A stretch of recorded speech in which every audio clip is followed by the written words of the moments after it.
We're here to say goodbye to our brothers and sisters, to our fathers and mothers, to our friends. Here's why the White Walkers may return in Jon Snow's spin-off, Snow. In the frozen silence beyond the wall, the dead sleep. But sleep is not death. And in the world of ice and fire, nothing that dies ever truly stays gone. When the flames of Drogon melted the Iron Throne, and Jon Snow vanished into the endless white wilderness, fans believed that the war between the living and the dead was finally over. But what if it wasn't? What if the Night King's death was not the end, to keep them alive in memory, something far older, far darker, and far more patient than any of us ever imagined? Today, we're diving deep into one chilling theory: why the White Walkers everyone in this Jon world Snow's upcoming spin-off, owes them a debt that can never. And trust me, by the time we're done, you might realize that the greatest threat to Westeros was never truly defeated. To understand why the White Walkers may rise again, we need to remember what they really were, and what they weren't. In Game of Thrones, they were portrayed as supernatural beings created by the children of the forest to defend against men. But in truth, their nature was never fully explained. We saw them march, we saw them kill, we saw them fall, but we never learned what they wanted. Their silence was their power. Their mystery was their weapon. And perhaps, that mystery is what Snow intends to explore, not as a retelling of the past, but as an awakening of something even older lurking beneath the ice. Let's start with the biggest clue: the Night King's death. Arya's dagger strike shattered him, and with him, the undead army crumbled into dust. But here's the question: did it really destroy the magic that created them? In the lore of Westeros, magic doesn't die easily. It's like fire. It can be extinguished in one place, but it smolders elsewhere, waiting to reignite. Think about it. When the dragons disappeared, the world grew colder and duller. Then Daenerys dragons were born, and magic surged back. So if fire's return brought back life and prophecy, could it also awaken ice again?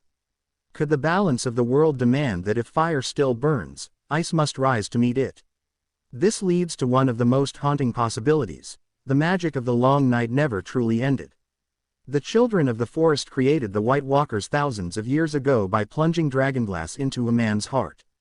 They did this to protect themselves, but in doing so, they unleashed something uncontrollable. Something sentient. What if the Night King wasn't their only creation? What if there were others? The first White Walker may have been the most powerful, but not the only one bound to that ancient curse. When he fell, his death may not have erased their kind. It might have simply broken their connection to him, scattering their essence across the frozen lands. And what happens to magic when it's broken, but not destroyed? It mutates. It evolves. It remembers. Now imagine this. Beyond the wall, the north stretches into the land of always winter, a region almost no living man has ever seen and returned from. That's where Jon Snow is now. And if we know anything about the Game of Thrones universe, it's that the North always remembers. What if, while exploring the farthest reaches of the frozen world, Jon begins to encounter strange signs, not armies of the dead, but whispers, shapes in the storm, footsteps that vanish as he turns? What if the ice itself begins to move? That's where the seeds of snow could be planted, not a war between men and the dead again, but a revelation that the dead never left. They've been watching, waiting, and perhaps learning. There's another layer to this.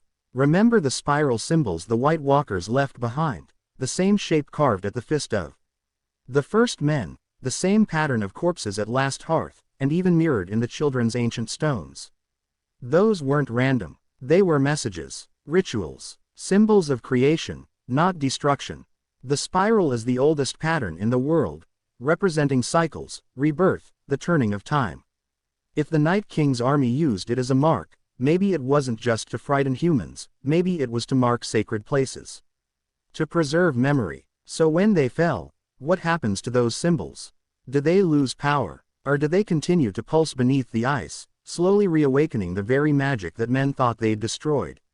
If Snow explores this mystery, it could reveal that the White Walkers weren't just monsters, they were part of a cosmic cycle of balance between life and death, fire and frost. And killing one king of ice doesn't stop the winter. It just delays it. But let's talk about Jon Snow himself. Jon's story didn't end at the wall, it began again there. He's the perfect character to witness the reawakening of the White Walkers because his entire existence is tied to both fire and ice. The blood of a Targaryen burns in his veins, fire. But his heart and honor are pure Stark, ice. And don't forget, Jon died once. And was brought back. That resurrection might not be as clean as we thought. What if, when Melisandre revived him, the fire magic of R'hllor touched something deeper, something ancient, within him?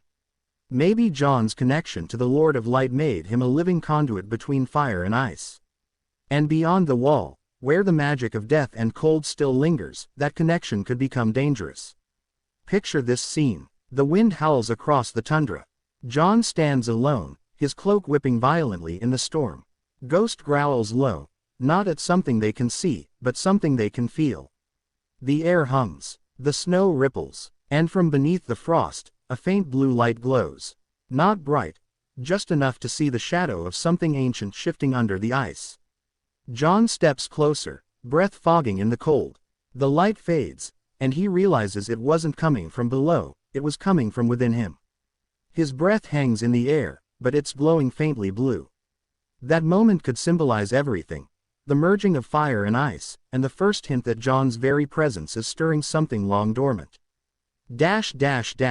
Let's not forget, when the Night King touched Bran during his vision, it marked him. That mark broke the magic protecting the three-eyed Raven's cave and allowed the White Walkers to attack.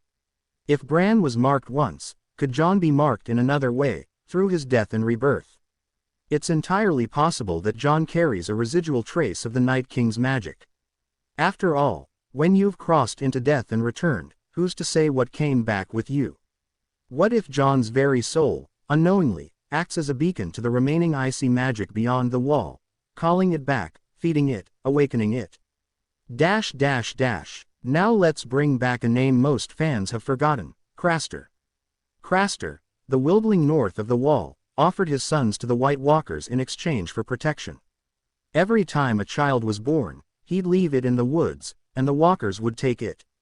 We saw one of those babies touched by the Night King, his eyes turning that same eerie blue. But here's the thing, what happened to all the others? Craster had many sons, dozens, maybe more. When the Walkers were destroyed, what became of those transformed children? Did they die too, or did they flee deeper into the north, still alive, still changing, still waiting? It's very possible that Snow could reveal that the legacy of the White Walkers lives through them, half human, half ice, confused, powerful, and seeking their purpose. And Jon, the man who understands both worlds, human and undead, might be the only one who can face them. Let's explore a terrifying thought. What if the White Walkers were never meant to be evil at all? What if they were guardians, protectors of a natural order? The children of the forest created them not to destroy life, but to balance it. Over the millennia, man's greed and conquest may have twisted that purpose, turning protectors into monsters. So when Jon enters their realm, he might not just find enemies, he might find answers.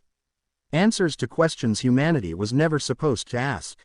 Why does the world need winter? Why do the dead rise? And why does every era of men end with snow? We can even go further, connecting Jon's destiny to prophecy.